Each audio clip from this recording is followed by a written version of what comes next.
Khaled Elgindy is the director of the program on Palestine and Palestinian-Israeli affairs at the Middle East Institute. He joins us live now from Washington, D.C. I mean, we've been speaking about this on air, this idea that Hamas is, of course, an organization that regenerates itself. And obviously, these leaders can and will be replaced. Nobody is completely irreplaceable. You've got the likes of Hamas politician Khalil al-Hayya, who has sort of embodied this kind of deputy figure in Hamas now. Just walk us through what his role is going to be going forward, if indeed it is confirmed that Yahya Sinwar is now dead. Yeah, so you have al-Hayya, but you also have Khaled Mish'al in Doha as well. Mish'al is a former head of the political bureau of Hamas, and so he's played that role in the past, and he seems also a likely successor. But it's different when it's when an organization when its leadership is outside of the country, as both al-Hayya and Mish'al are. It'll be much more interesting to see who replaces Sinwar on the ground, particularly in military terms. We heard a little bit about Yahya Sinwar's brother, Muhammad Sinwar, as someone who's likely to play that role. But yeah, at the end of the day, all of these people are replaceable. The notion that Israel was going to completely eradicate Hamas as a military and political movement, I think was always fanciful, was never really achievable. And something I think even Benjamin Netanyahu understands that. I think the goal of total victory was really just a way to perpetuate the war in order to keep him in power and keep his coalition intact. So, but there's no question that Sinwar's death, if in fact it's confirmed, is a huge blow and an opportunity at the same time, because he's widely believed to be the architect of the October 7th attack.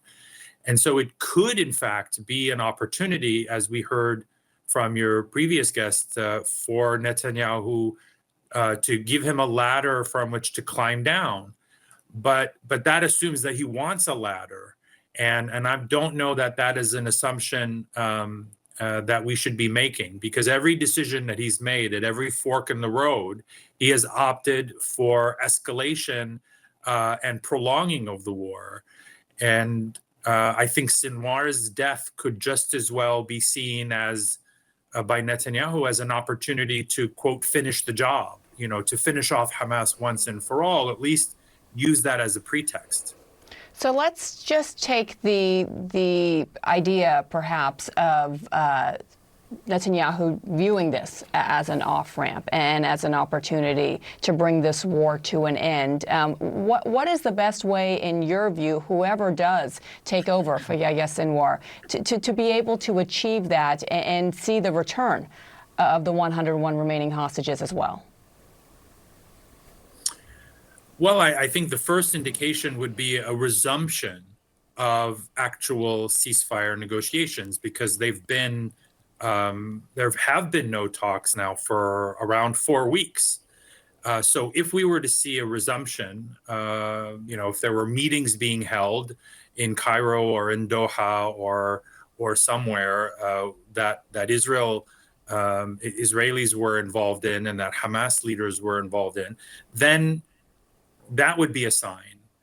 So if we saw a move by Hamas's leadership in that direction, then that would be an indication that they, as well as the Israelis, are willing to pursue that path. But short of that, I don't see much that could be done. And just in terms of Israel's strategy going forward, I mean, obviously you've talked about this idea that Netanyahu might not be interested in any kind of off-ramp because it is much more politically expedient for him to keep this war going for as long as possible. A lot of people agree with you, obviously, by the way. So the military method of trying to eliminate Hamas is obviously one way to go about it. And just in terms of the results, in terms of killing leaders of Hamas, that obviously does benefit Israel to some degree. But it doesn't bring about the sort of systemic change or the elimination of the ideology that sort of perpetuates Hamas. What is the right way for Israel to do that, do you think? Yeah, I mean, I think, what should have been stated from the outset, frankly, by the Biden administration and the international community, is that there is no military solution to this problem. That there could be tactical military gains. You could debilitate Hamas. You could degrade their capabilities for certain, and the same with Hezbollah in Lebanon.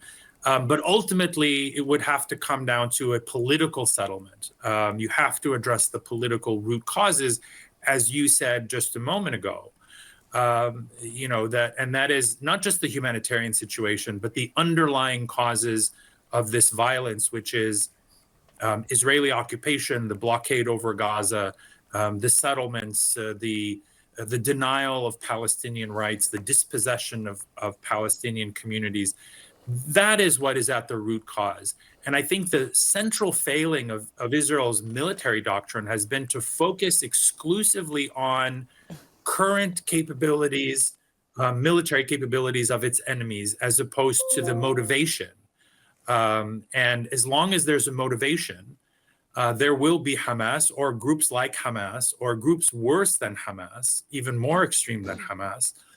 And so unless you're addressing that motivation, which is the suffering, the denial of rights, those grievances, then we're just really prolonging the conflict. And every indication is that all of this suffering, all of this death and destruction will almost certainly perpetuate this conflict for generations rather than the opposite. Some really important points. Khaled Elgindy, Director of the Program on Palestine and Palestinian Israeli Affairs at the Middle East Institute. Thank you so much for being with us.